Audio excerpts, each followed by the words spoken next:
In this video tutorial, I'm going to share to you on how you can fix service host network service high network usage in Windows 11. So let's get started. Right click at the start button for method 1 and click on Task Manager. Now once task Manager window is open, maximize it.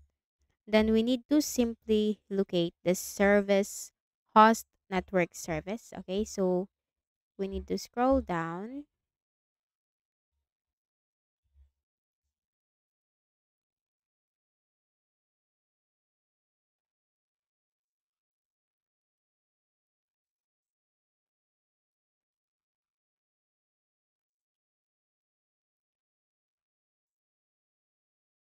this one, the service host network service. Okay, so once you find the service host network service, you need to make a right click and then select the end task. Okay, click the end task option. Okay, that's the first method, and close this. So if this video is valuable, do not forget to hit the like button and subscribe to this YouTube channel so we can create more useful videos and tutorials for you. Next method is we have to click on the start button and click on the settings icon. Here in the list of options on the left pane, you have to click on Windows Update, which is the last option there. And then you have to click on Advanced Options. Now here you will find this option, Delivery Optimization. Click on that.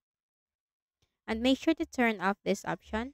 Allow downloads from other devices. Okay, allow downloads from other devices. Turn that off and then close this window.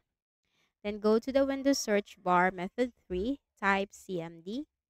Click on Run as Administrator in the right pane and simply type sfc space forward slash scan now.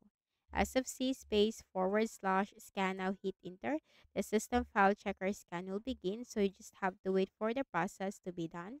This might take a while, but you have to wait for this, and once this is completed, you need to close the window and finally make a right click at the start button, shut down or sign out, and click the restart button to apply all the changes that we have made. So again, do not forget to hit the like button and subscribe to this YouTube channel. Thank you for watching this video.